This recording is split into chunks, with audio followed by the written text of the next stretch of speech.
Siku ya pili ya kongamano la 9 la ununuzi wa umma la mwaka 2025 linalofanyika hapa jijini Arusha katika kituo cha mikutano cha kimataifa AICC ambalo linaandaliwa na mamlaka ya udhibiti wa ununuzi wa umma PPRA linaendelea hapa, na leo ikiwa ni siku ya pili, ambapo siku hii ya pili limezinduliwa rasmi kongamano hili na Waziri wa Maendeleo ya Jamii, Jinsia, Wanawake na Makundi Maalum, Mheshimiwa Dorothy Gwajima. Lakini kubwa ambalo linaendelea hapa kwa siku ya jana na siku ya leo, majadiliano mbalimbali pamoja na mada mbalimbali zimekuwa zikiwasilishwa na wadau mbalimbali ambao wamehudhuria kongamano hili, na majadiliano makubwa yamekuwa ni kuangazia mageuzi ya teknolojia hasa kupitia mfumo wa NeST, namna gani yanavyoweza kuwasaidia wazawa na makundi maalum kujinufaisha na kujikwamua kiuchumi kupitia sekta ya ununuzi wa umma. Leo ni siku ya pili na kongamano hili linaendelea mpaka itakapofika tarehe 17. Niko na Fridolin Matembo, yeye ni kamishna msaidizi mwandamizi wa Jeshi la Uhifadhi, lakini pia ni meneja wa ununuzi. Tunaposema Jeshi la Uhifadhi, kuna mtu anaweza kanajiuliza kwamba linahusika na nini, majukumu yake ni yapi? Kwa ufupi kabisa tupitishe hapo tuweze kuifahamu. Okay. Jeshi la Uhifadhi ni jeshi ambalo limeanzishwa kwa lengo kuu la kuweza kusimamia rasilimali za misitu, wanyamapori na mali ya bidhaa zinazozalishwa na nyuki. Na zamani kulikuwa na changamoto kubwa sana ya uhifadhi, majangili walikuwa wengi, lakini serikali ikaona kwa namna moja au nyingine tunapaswa kuwa na jeshi maalumu ambalo litakuwa linasimamia shughuli hizo.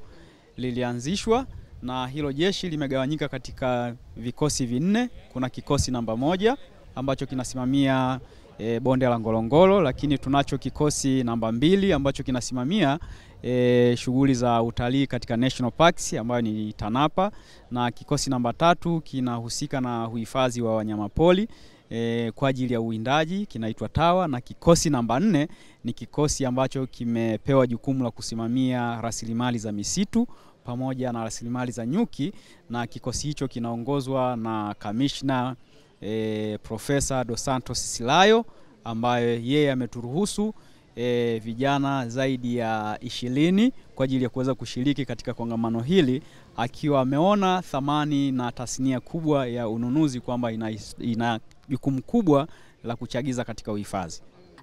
Kuanzia jana mpaka hii leo, taswira ipi unaiona hasa kwenye sekta hii ya ununuzi wa umma? Yes, kwa majadiliano na shughuli zinavyoendelea, naona kuna ukuaji mkubwa wa tasnia ya ununuzi. Tukizingatia toka ilivyoanza mpaka sasa, zilikuwa changamoto mbalimbali za sheria kutokusomana, lakini kupitia kongamano hili na sheria mbalimbali zilizoanzishwa pamoja na mfumo wa NeST, kwamba sasa sheria zinasoma, masharti mengi yamelegezwa. Mfano tukiangalia nguvu kubwa imepelekwa kwa makundi maalumu, ambapo zamani makundi maalumu jinsi ya kuweza kuengage katika manunuzi ilikuwa kidogo ni changamoto, lakini kwa uwepo wa mfumo wa NeST na uwepo wa sheria namba 10 ya mwaka 2023 imeweza kupunguza masharti ya kuweza kuengage makundi maalumu. Na moja kwa moja nikiangalia mfano taasisi yetu Kamishna Dos Santos Silayo, hizi shughuli za makundi maalumu zilikuwa zikifanywa. Mfano tuna shughuli za upandaji, maandalizi ya bustani, lakini tuna shughuli za uvunaji wa miti, lakini tuna shughuli za kuprotect moto kwenye misitu yetu. Tulikuwa tunatumia makundi maalumu, lakini kwa sababu fursa ya sheria ilikuwa haituongozi moja kwa moja, ni kama tulikuwa tunapata ugumu. Lakini kuanzia sasa kama management ya TFS tumeweka mikakati ya kutosha kuweza kuendelea kuwapa elimu wale makundi ambao tulikuwa tunatumia, na kushirikiana na halmashauri kupitia idara ya maendeleo ya jamii tutaweza kusajili vile vikundi, na kwa sasa tutaenda moja kwa moja kuengage kupitia kandarasi na badala ya kutumia kama vibarua.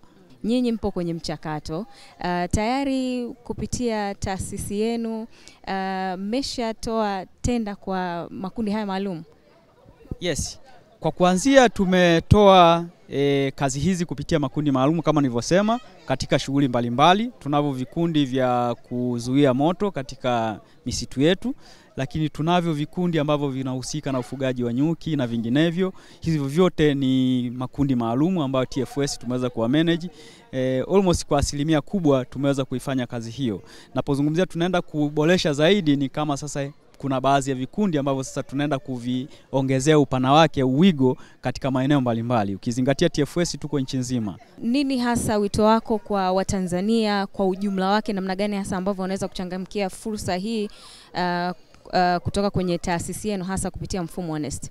Okay, ninachoweza kuwaambia Watanzania katika maeneo mbalimbali kwamba popote watapoona kwamba kuna shughuli za uhifadhi, upandaji na uvunaji, TFS kupitia management yetu tumejipanga kwamba hawa watu wapokelewe, wapewe elimu, wasaidiwe kusajiliwa. Fursa zipo, budget tunayo ya kuweza kufanya nao kazi. Ni wao, fursa zipo na kamishna wetu yuko proactive sana, tunakaribisha. Kuna features ambazo zimeanzishwa mpya za NeST. Of course, kwa mfano kama kulikuwa module ya majadiliano ilikuwa hamna, lakini sasa hivi tunaambiwa sasa hivi inaanza kwenda kufanya kazi. Kuna module ya tender board nayo ilikuwa ifanyi kazi, tulikuwa tunaenda manually, lakini sasa hivi module tunaambiwa nayo inaingia kwenye mfumo. Ina maana hii swala litatusaidia ku speed manunuzi especially kwenye wakala wa huduma za misitu Tanzania, kwa sababu ukizingatia sisi kiukweli ni wanufaika namba moja katika huu mfumo kutokana na structure.